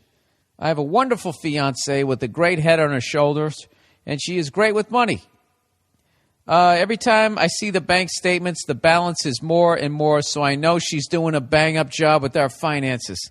Well, let me tell you something, sir. You are one perceptive son of a bitch. Keep seeing the number bigger, and I know that must be a good thing. So what's the fucking problem, you say?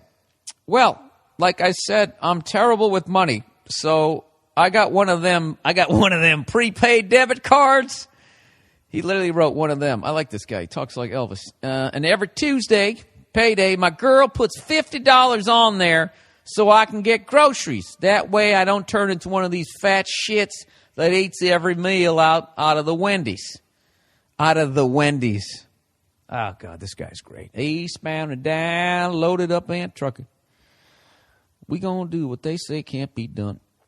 We're gonna get some hookers at the next truck stop. We can wear condoms and shoot some drugs.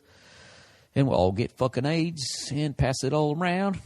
Well, $50 is good for 1 week of groceries, but it's like pulling fucking teeth for extra money. Like, say, for drinks or some rubbers. No, like for drinks or some extracurriculars. Am I an asshole for thinking I deserve a few extra bucks, or what the fuck, Bill? By the way, Nia has a sexy fucking voice, and go fuck yourself. Are you an asshole for thinking you deserve a few extra bucks? Absolutely. The fact that that poor woman is legally bound to you and you have no concept of how to hold on to money. That would be like, I mean, you're a guy. Like, you're supposed to fucking earn a living to support a family, right?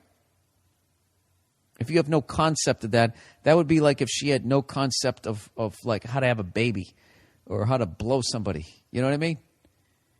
Because that's what their job is, sucking dick and making babies. Such an idiot. Oh, God. Imagine if I had the balls to run for president after doing this podcast for 5 years. How easy would it be to take me down?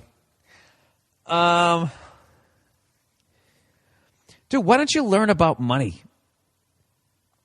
Do you really just want to float around like with your fucking eyes wide open, just not getting it? Don't you want to understand money?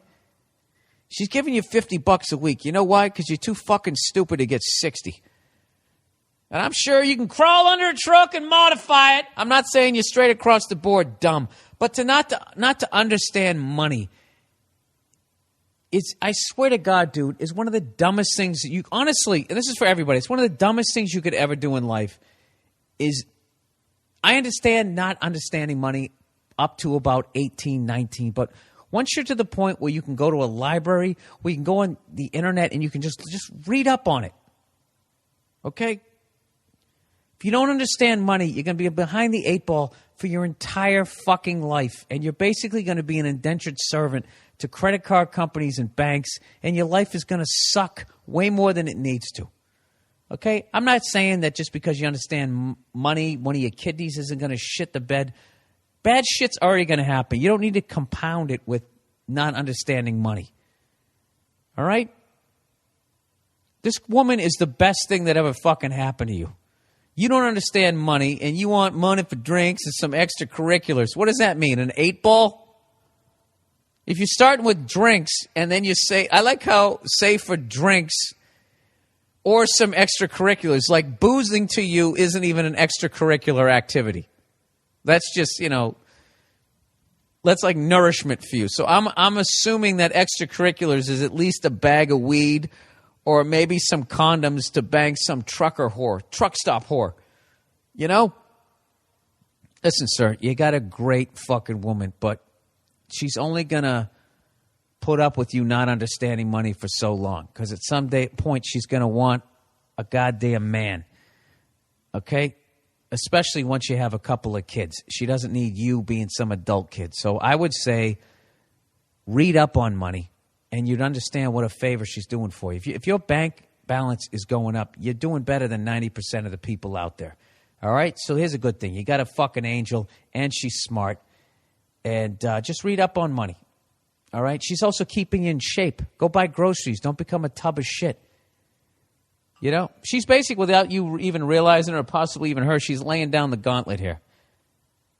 She's basically saying in her own cute way, I don't want to be married to some fat, broke trucker. All right, so read up on money. Keep eating your fucking pears and fruit out there, and you'll be fine. All righty, there you go. All right, hyphenating name. Hey, Bill, my girl was thinking about hyphenating. Did I say hyperventilating earlier? I can't even remember 5 seconds ago. I'm this sleepy.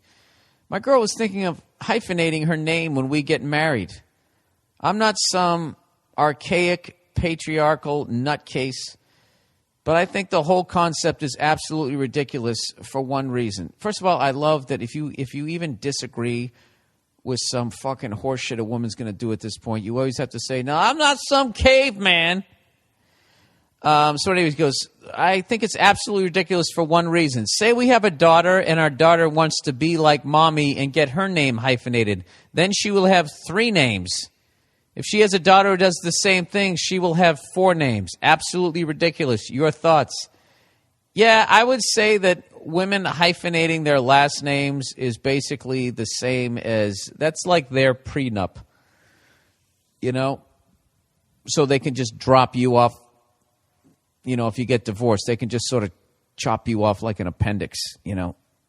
Like you're this thing that isn't really necessary, but for some reason is still there, but you can live without it. You know, look, she's either marrying you or she isn't. Okay? Because I got to be honest with you. When I'm on the road and some married woman with a hyphenated name comes up to me, I think I'm 50% in the game. Hey, I'm not fucking Sarah Ann Russell. I'm just trying to fuck Sarah Ann. Why don't you drop the Russell tonight, baby? No, I'm just fucking with you. What do I think about that? I don't know. A woman with a hyphenated last name, to me, that's a red flag. That's a red flag. That says to me that she doesn't want a husband. She wants a wife. She's going to be a terrible mother, and she's going to focus on her career. That's what I think. But then again, I'm ignorant. You know? What are you going to be, Ephraim Zimbalist Jr.? What is a good fucking hyphenated name? Doesn't that chick who, that raven-haired beauty who married Michael Douglas, isn't her name like... Ephraim Zeta-Jones, Catherine Zeta-Jones Douglas. Is that how she is, or she just kept her last name? Look, if me and Nia ever get fucking married and she goes, I don't want to take your last name, or I want to hyphenate it, I'd be like, you know what, just, you know, don't fucking, you know, don't pander to me here, all right? I just, either you're fucking taking my name or you're not. You're not doing this fucking hyphenated shit. Keep your own last name. I don't give a fuck. But our kids are going to have my last name. Because I'm the goddamn man and I'm stronger than you. That's how it's going down. I got to be honest with you. That hyphenating name thing is fucking weird to me. I think you should either just be like, look, I'm not taking your last name and just be done with it.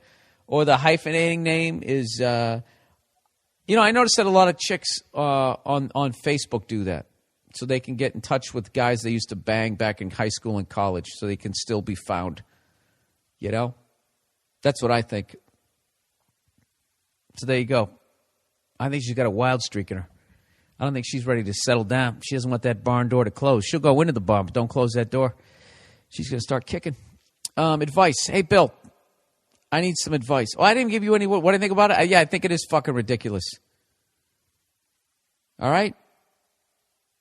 Just say, look, if I'm going to pay for your fucking life, who's kidding who? That's what's going to happen.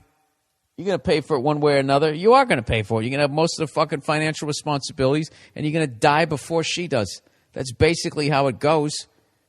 You know? Can you at least just take my fucking last name and act like you're with me? You fucking unappreciative son of a bitch. Advice. Hey, Bill, I need some advice badly. I've got a fucking delicate situation I'm working with, and I'm not sure how to handle it. I swear to God, this is how this guy's writing. I like it. It's very conversational. A little pertinent first.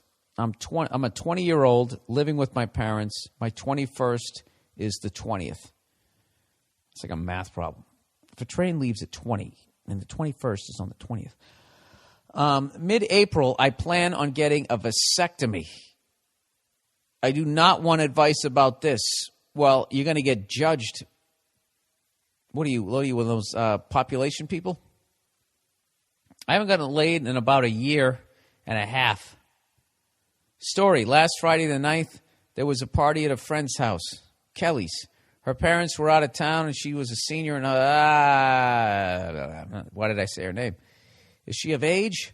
Everyone was drinking, a lot of fun. Party's winding down, and we go upstairs. Saturday morning, I woke up in her bed. We go to breakfast, had a real nice time. Saturday night, I go over, no party, just great sex. I suggest a new position. She loses her mind.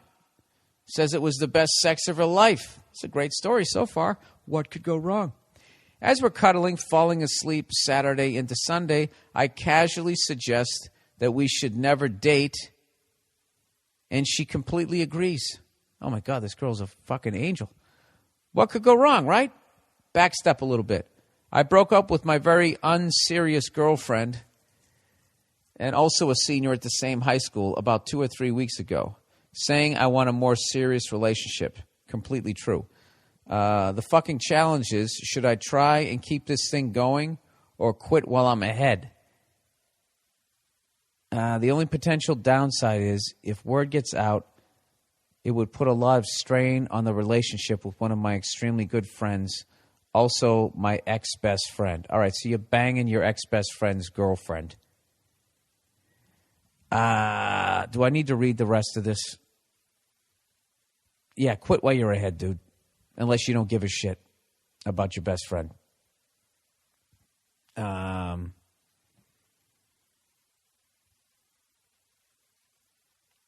Yeah, that's what I would do. I would get the fuck out of it. Let me reread that again in case I messed it up. I'm sorry, I'm fucking half asleep here. The only potential downside is if word gets out, it will put a lot of stress with one of my extremely good friends, also my ex's best friend.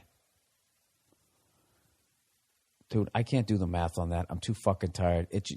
You're basically, as far as I can tell, there's a cocktail party right around the corner, and you're on just the other side of the wall banging the boss's girl. There's something going on here. Yeah, dude, get the fuck out. Pull the ripcord. You banged her. It was great. You're young. It's going to be another, there's going to be others. Don't worry about it. All right? All I can tell you is don't get a vasectomy so you don't have to wear a condom. Wear a condom. All right? Definitely do that. You don't need that shit. All right? You don't need any of that shit that comes along with that fucking Jesus Christ. What are we up to? Guys, can I tap out early? You guys ever go sick early on a Friday? You go home? I get a tummy ache. I want to go home, right? And then you go down to the local bar and you start fucking drinking, right? Then all of a sudden some girl in a jean fucking skirt starts dancing a little provocatively. And next thing you know, you're yelling, "College boy, you're next," right? God, Lord, was that an accused? Yes, it was. Bon Jovi car, everybody. I'm blown. Hey, you know what? I think it's time for advertising. Oh, great timing on this one. Amazon.com, everybody. If you're thinking about buying any, let me just get through all the fucking ads so we can get back to the unbelievably mediocre level of funny that I'm bringing this week. Amazon.com, everybody. All right? If you're thinking about buying something, not saying you gotta, but if you're thinking of buying something, all right, on Amazon.com, and you'd like to contribute to my podcast without it costing you one more dime, just go to Amazon.com. Back it up. Go to BillBurr.com. Click on the podcast page. You look on the right-hand side. You'll see an Amazon.com banner. All right? One for America, one for UK, and one for Canada. Click on whatever country you're in. And the second you go there, whatever you buy, they give me a little kickback. And I take 10% of the kickback, and I give it to the Wounded Warriors Project. There you go. Bing, bang, boom. All done. You donated to the podcast, and you helped out the Wounded Warriors. You know, I just realized, you know what would be fucked up is what if I got a Afghanistan Amazon.com and 10% of it went to the Wounded Warriors? You know, I don't think I'd sell anything over there. Gamefly.com, everybody. It's the best way to rent video games. Over 8,000 games, no late fees, cancel anytime. Introducing unlimited PC play. Monday morning podcast listeners, you get a 15-day free trial. 15 effing days of 8,000 games free, delivered to your house free, right to your PC. Okay? All you do is go to Gamefly, www.gamefly.com/Burr to activate the special offer. Look at that. Would you look at that? Because of me, you have the post office in your house. Okay? You're doing that while you're hitting pause on 8,000 games. Incredible. And then if you go to buy a fucking beanie on Amazon.com, you can help out the Wounded Warriors. You know? and help me make my garage doors wider. Everybody's winning. Here's something that's really been doing well. The skate fenders. People are buying them. People are sending me emails telling me they're loving them. Telling them they're taking pucks in their foot and they can barely even feel it. Go to skatefender.com and type in the promotional code Bill Burr, all lowercase, no space, for $5 off skate fenders. I highly recommend them. I'm playing hockey tomorrow night. I'm putting them on, and I'm going to be a shot blocking motherfucker because I got protection on my feet. Skatefender.com. All right, there you go. That's it for those. And, oh, hey, did you see this shit? Did you see this shit about that fucking guy who's got that, he went over to Uganda? That guy, Connolly, 2012. You see that? You see how quickly they brought that guy down? This guy shines a light on on himself first and foremost, and how he and his child are dealing with it, which was really bizarre. I mean, I don't know about you guys, but it was enough for me to see the boy soldier crying because he saw his brother have his neck sliced right in front of him. And he goes from that to now I'm going to sit my son down and tell him about it's like, I didn't even get it. All right. So anyways, this guy shines a light on this bullshit that's going on over there. And all of a sudden everybody's in an uproar. All of a sudden everybody gives a fuck about Uganda and these boy soldiers.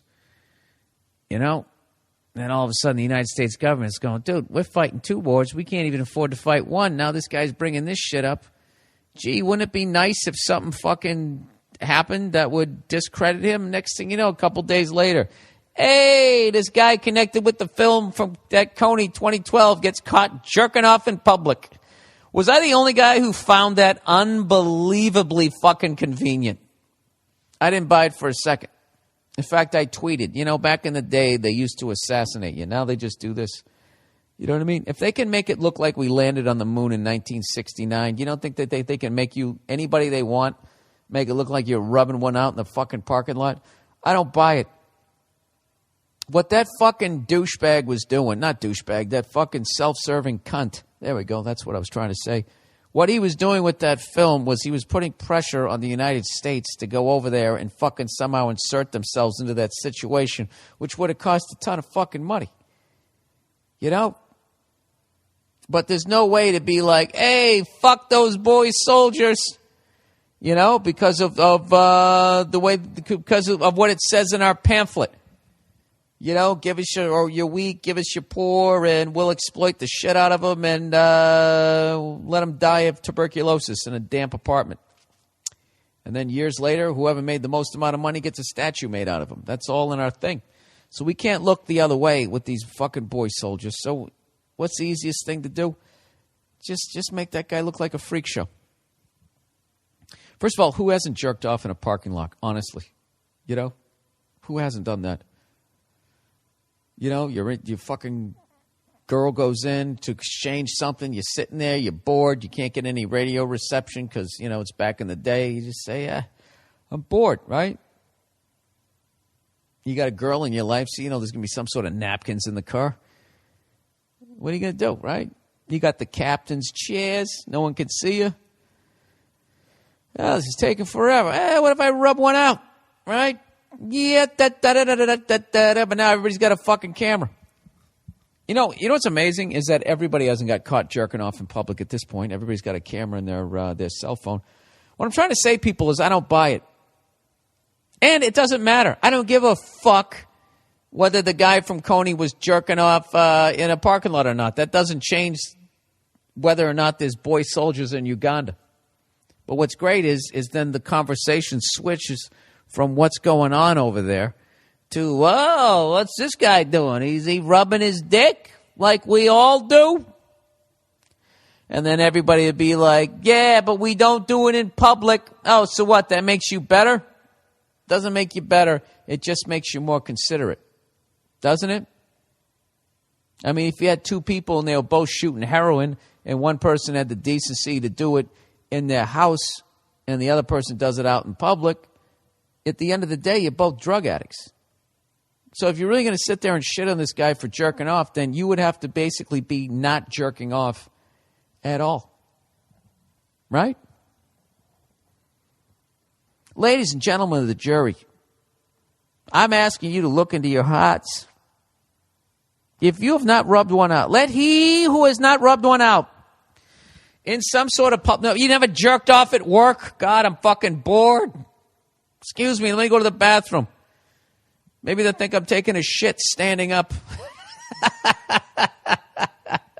Right? Come on. If you're a guy and your arms are long enough, at some point you've jerked off in some place where you shouldn't have. You jerked off to somebody you shouldn't have. You've done it. We've all been there. Who gives a fuck? There's still boys fighting in wars over there. So, you know, if you want to help out, help out. If you don't, don't. But don't let some guy rubbing one out in a parking lot change your mind either way. You know what they're doing right now? They're doing what women do when they argue. When they start to lose, is they bring up other shit and they spin it into a different room. And next thing you know, you're arguing a whole different argument. An argument that they wanted you to fucking argue so they knew that they could win, rather than keeping the argument on fucking track of saying, listen, sweetheart, I don't like the way you fucking been dressing lately. Okay? I got in this relationship to treat you like a piece of fucking meat. All right? And lately, you've been slacking off. Oh, God. Let me adjust my weight. Maybe the funny's on this side of the couch. What else? What do we got here? Come on, Bill. You got another 11 minutes. Huh? You know what I feel like right now? Like if I was in the Tour de France, I would be in the Pyrenees right now. All right? And my podcast is that one bald motherfucker with the bracelet. And he just looked back at me to see how I'm doing. He's seeing my fucking mouth hanging open, and now he's going into fucking second gear, and I'm going to lose this stage. Okay? Except the Lance Armstrong is my fucking podcast this week, if you didn't get the metaphor. Was that a metaphor? It wasn't a simile. Simile is like or as, right? My podcast is like, I always want to say Greg LeMond. What a douche that guy is, Greg LeMond. I still can't get over how he talks trash about Lance fucking Allworth, whatever the fuck his name is. What is it, Lance what? Lance Whitaker? You only won 7 bike races, Bill. What the fuck have you ever done? Did I ever even win a bike race in my childhood? You know, I tried to beat my brother one time in a bike race, and that motherfucker always beat me because he had big legs, you know? And I had little legs, little bitchy legs. And our driveway was a hill, and so we lived on this busy street, so we'd always have to fucking stop and then, you know, look both ways and then cross the fucking street. So from a dead stop, I could never beat this son of a bitch. So one day we're racing home, and I come up with a brilliant fucking idea. I'm like in second grade. I know what? I'll cross while we're racing. When he goes to stop, I'll be already going up the driveway, and I'll get to beat him and his fucking Bo Jackson thighs right up the goddamn driveway. And I swear to God, I turned around and I looked. Evidently, I didn't look well enough, and I fucking pulled out right in front of a Jeep. And all I heard was, boom, right? Next thing you know, I'm fucking upside down. And I vaguely remember seeing the bumper and feeling the heat of the engine. And then, like, I don't know, like 2 seconds later, I was opened my eyes and I was laying across the yellow double line on the road. I was out for like literally like fucking 5 seconds. Long, like, because by the time I stood up to get out of the street, the guy in the Jeep had already got out, this big son of a bitch, and he was crying, going, oh my God, I hit him. And he came up, he's like, I'll buy you a new bike. My bike was all mangled. And all I was thinking was my dad's going to fucking kill me for fucking up my bike, because that's how it was in the 70s. All right? I know if that happened to a kid nowadays, my parents would have sued the guy in the Jeep for everything he was fucking worth and then bought me a bicycle made out of gold and that guy's 401k plan, right? But this was the 70s. People didn't sue. People yelled at kids for being dumb when they did dumb shit. So I was like, oh, my God, they're going to fucking kill me. My bike's all fucking mangled. And then I went to the hospital in a taxi cab. All right? I told this story before. Remember that? I told you, I got hit right on the side of the fucking head. It happened on a Wednesday. I remember it happened on a Wednesday because I didn't have to go to school. The guy said he doesn't have to go to school for the rest of the week. So I got Thursday, Friday, Saturday, Sunday off. And all that was fucked up about me was on the side of my head. Put your fingers on the side of your temples right now, right? And bite down on your molars. You doing that right now? You feel that little thing that goes in and out? That's right where I got hit. So it hurt to chew. So for 4 days I ate with a little spoon. And I didn't know. It was fucking awesome. I didn't have to fake sick. I didn't have to pretend that I was sick. And for 4 days, which is a goddamn eternity, I got to fucking chill out. 54 minutes. Oh God, Jesus Christ! I don't know how you fucking people do this. This is like your work week, isn't it? Just staring at the fucking clock. Hey, I always make fun of how Bon Jovi can somehow sell out giant stadiums in New Jersey, but for some reason can't sell out a fucking Denny's in Oregon. I don't even know if that's true. I just like shitting on them. Somebody wrote and said, "Hey, Bill, love the podcast. I know one of your vexing questions of our age is why the fuck is Bon Jovi so popular in New Jersey? I get that they're from there, but Giant Stadium?" Anyways, he goes, "I'm a U.S. service member stationed overseas in Germany. When I first moved here 2 years ago, I saw a Volkswagen in my town with a Bon Jovi sticker on the side of the car. I thought, holy shit, that is one dedicated fan. And wouldn't it be funny if VW really made a Bon Jovi edition of the vehicle? Well, I started seeing the car elsewhere in Germany, and finally I Googled it. It's real. The attached photo is a picture I took on the base of a VW Bon Jovi. Yeah, and it's not a sticker. It's literally like the emblem, like on the side of your car if it says Prius or Monte Carlo, right? Isn't that funny that Chevy named that car a Monte Carlo? Have you ever seen Monte Carlo? Monte Carlo, that's in France, and it has like fucking, like, that's all the Illuminati money. And in America, it's some shitty, actually not shitty, it's a good-looking car. Back in the 80s it was. But come on, there was a poor man's Caddy. It's a poor man's Buick. Anyways, they actually, it's the, like whatever, it's the make, not the make. Not the make. What the fuck is it? They say make, type. I don't fucking know. I'm sleepy. It's on the side of the goddamn fucking car. We got a picture of it, everybody. You know what I feel like right now? I feel like one of those guys who gives those double-decker tour bus guys, and I don't know shit about the city. And I don't give a fuck, and somebody hooked me up with the job. That's what I feel like. Anyways, that's the podcast for this week, everybody. I apologize. I take full responsibility of this. I'm going to do this like when an athlete blows a game and he knows the press is going to trash him, so he just jumps on the fucking grenade before they throw it in his face. I take full responsibility for that loss, and I didn't get it done. I didn't get it done. All right, shows I have coming up. All right, you cunts. I'm going to be at the DuPont Theater in Wilmington, Delaware on March 30th. Or March 35th. Jesus, Bill, wake up. March 31st. The cavalcade of humor continues when Bill Burr shows up to Massachusetts' own. Bill Burr shows up to the Music Hall in Troy, New York. On April 1st, I'll be at the Tarrytown Music Hall with Paul Verzi. Paul Verzi, New Jersey's own Paul Verzi, who's he's a Jets and a Giants fan. He's one of those guys. Whoever's winning, he becomes the fan of them. April 27th. I'm doing a college gig, and this is open to the public. This is very rare. This is a situation that does not occur a lot, hence a rare situation. I'm going to be at Concord College in Concord, New Hampshire, all right, on April 27th.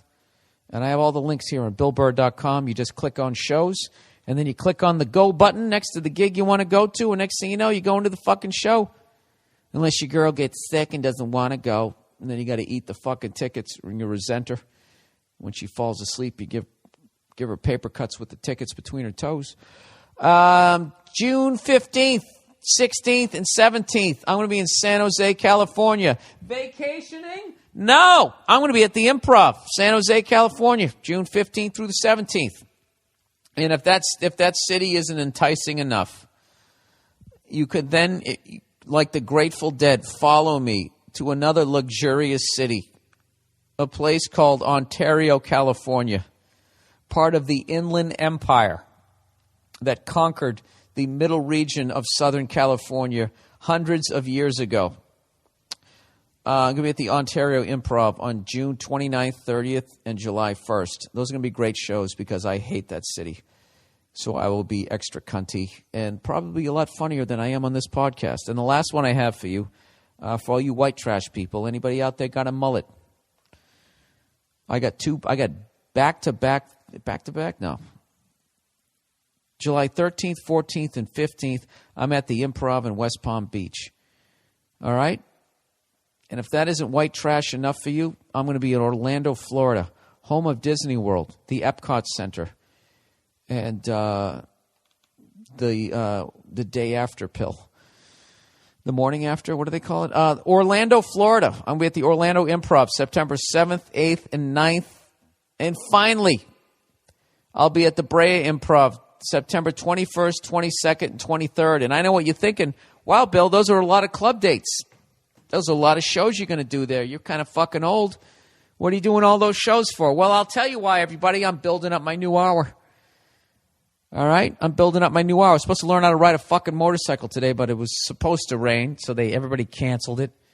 So hopefully next week I'll have some stories about me trying to learn how to ride a motorcycle or something. Hopefully I'll have something remotely funny for you people. Okay, that's the podcast for this week, everybody. And I think it's very fitting for me to end with the exact amount of energy I have right now in this tone of voice. All right? Oh, YouTube video of the week for drummers out there. Why don't you guys look up the Drew Groove applied to the modern drum set? We'll have all these videos up on the on BillBurr.com on the podcast page. There we go. I'm actually doing this right now with my eyes closed. Okay? I'm trying to think of an artist who used to perform with his eyes closed. Mitch Hedberg, the great Mitch Hedberg. So that's sacrilegious because I'm about 1/90th as funny as that son of a bitch. And speaking of funny, Patrice O'Neill, everybody. I know I mentioned it a while back. I want to thank all you guys who went out and downloaded Mr. P. His CD was #1 on iTunes and generated a lot of money for his mom. And if you're going to buy any comedy or anything like that, I'd appreciate if you do that. If you would buy Mr. P. I told you guys eventually I was going to tell some stories about him, but I'm still stunned by that whole situation. And I don't want to talk about it. So at some point I will. But anyways, that's the podcast for this week. Please download Mr. P, Amazon.com, all that type of shit. And that's it. Go fuck yourselves. Have a good week. Don't take any shit. Yeah, people are still boy soldiers in Uganda. Whether or not that guy's rubbing one out or opening his ass for the world to see. Don't ever forget that. Don't lose sight of what the real story is. Okay? That is all. Good night, and God bless the United States of America.